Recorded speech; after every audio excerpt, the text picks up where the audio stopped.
Okay, hello everybody. It's Monday. I'm home from work. The starter died in my car. Left for work. It's been going probably for the last couple of weeks. Thought it might have been the battery with the cranking power, but it's not. I got in it this morning. It took a little bit to fire up, but it fired up, got to the gas station, filled it up, and then it wouldn't start. So we took the battery out, took it to a friend, well actually my daughter-in-law's uncle, as a battery place, and he tested it. Cranking power is fine and the output voltage is fine, so he thought it was a starter. I had somebody come and tow it, and they put a new starter in it, and it'll be ready to go when my wife gets out of work. We'll go pick it up. But I wanted to do, I was home, so I did some rehousings. Again, I honestly I won't videotape rehousings unless maybe my daughter or somebody else is on the camera. I can't do it. I can't get everything set up, and I can't be with it. Maybe with a different camera, but not with this little phone. I just can't do it. So I apologize for not being able to show you guys any of the action, but there really wasn't much, to be honest with you.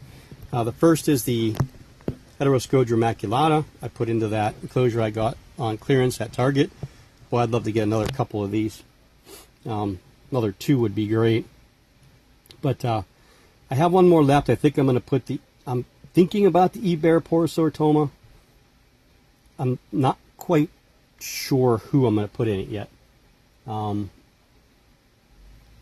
think everybody else is probably at that point where this may be a little bit too small for them, but maybe the Armenia, maybe one of the Reduncus. I'm not really quite sure yet, but most likely the Sortoma is going to go into this with some, some log twisted branches to create different climbing platforms, a little bit of foliage, because that one likes to dig down. So, and I'd love for you guys to see that one, because we just don't see it. It's silk tubed right up and all the way around. It's a perfect circle, and you can't even see it through the plastic. But anyway, that was the HMAC. Okay, and this is Arkham. We moved Arkham. Arkham's old enclosure's right there, waiting for a cleaning and a new spider. We went with the sandy soil. As you could see, it was 1/3 play sand, 2/3 the cocoa fiber. With the branches here, you could see, I'll turn them around, turn her around. I didn't put water in her dish yet because she was just a handful to get in here. She didn't want to go. Anyway, you could see how everything goes. I'll put my hand back here to kill the glare, but you can see the way that the branch is twisted. And, well, let's just do it this way, because she's probably pretty settled now. I don't think she's scared. She's in a new home. So anyway, here's the top. The branches twist in, as you can see. So they'll give her all this area to web and dig if she wants to. I'm hoping actually she digs down there.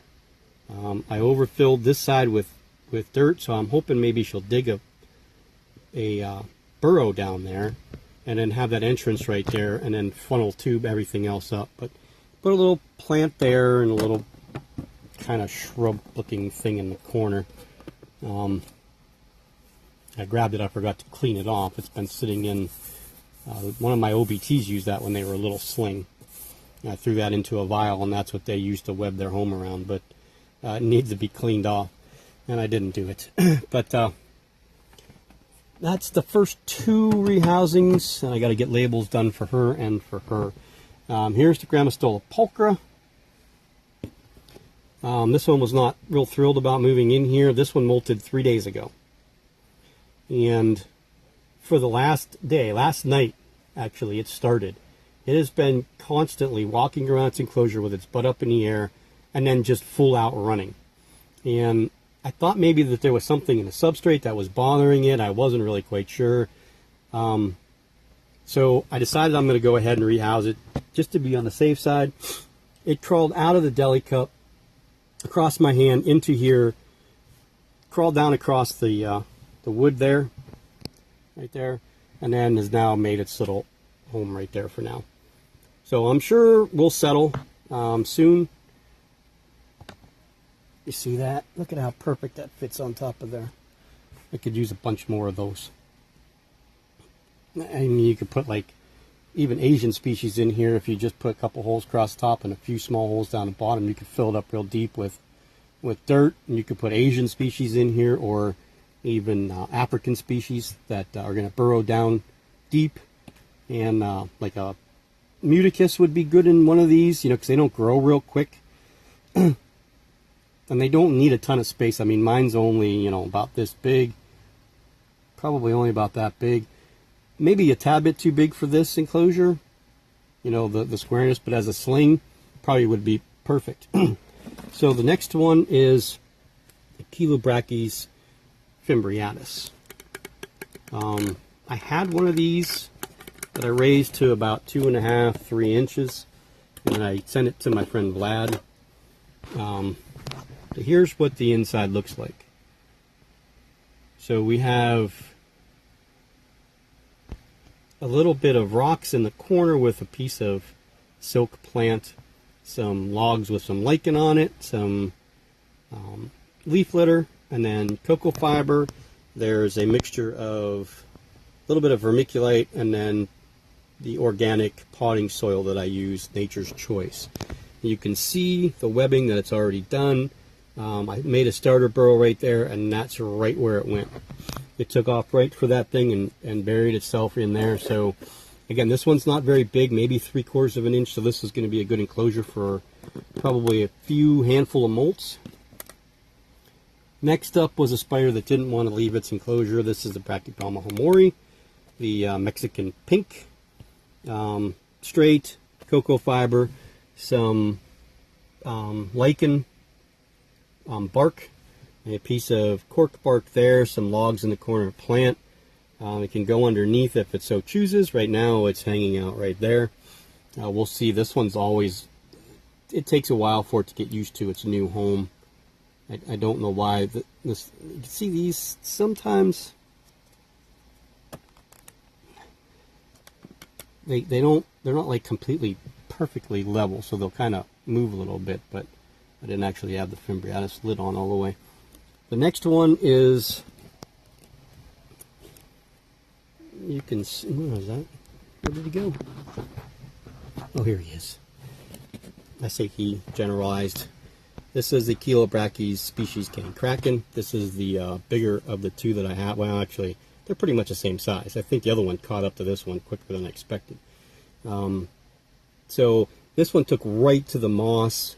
Again, this is a mixture of vermiculite on the bottom with straight potting soil, organic potting soil on top. After I put it in here, I realized that I got dark soil and a dark spider, but I put the moss in there to help maintain some moisture with the water dish, and then that's one of those antler Christmas decoration things that came with 2 and then a bell on them and a string, and you hang it on, you know, it's like an ornament. I think I bought about 8 of those, and I was using those for a lot of species like this that would like to web up. Used them for the tarantulas marinus when they were little.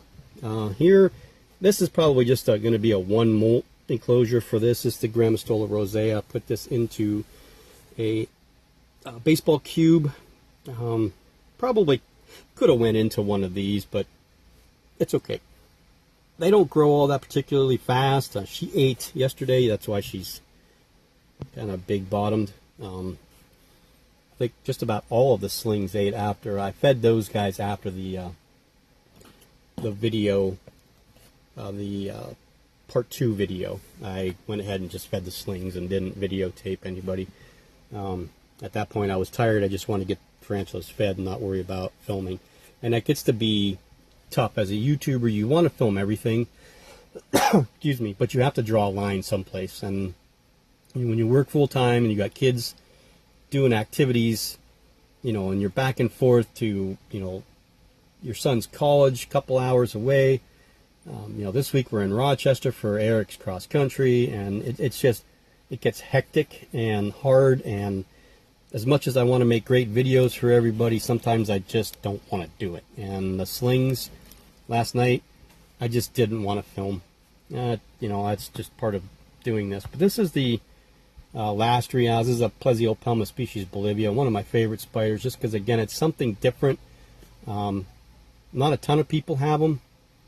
So I like having the different kind of things. It's a pretty cool looking spider, and it's going to get almost not quite looking like a Brachypelma vagans, but close. So it's going to be somewhat similar to the Sericopelma rubronitins that I have. So yeah, those are the rehouses I did today, and I was happy with the way everything went.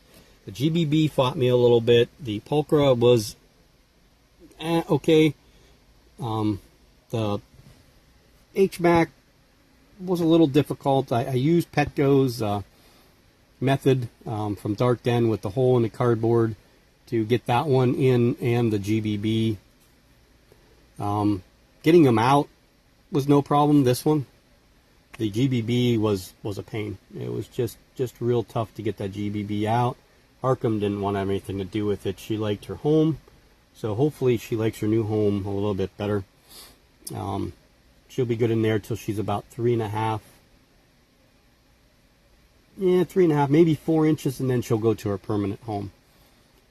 So we do have this little guy here. I want to get out of that enclosure and get it into something very, very small, probably a baseball cube. That's the mature male Seriocosmus Bertae that we're going to try and pair this weekend.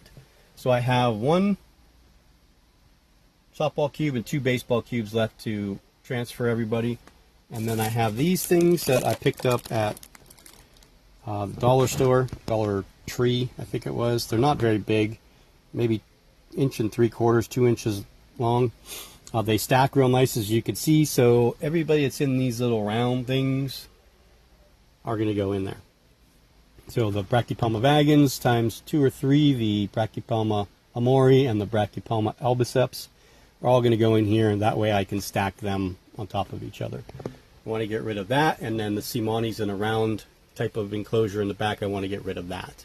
So that's my plans. I'm probably going to get some other stuff done today. Whoever's going to go into there, probably a cane kraken and a discalus are probably going to go in there.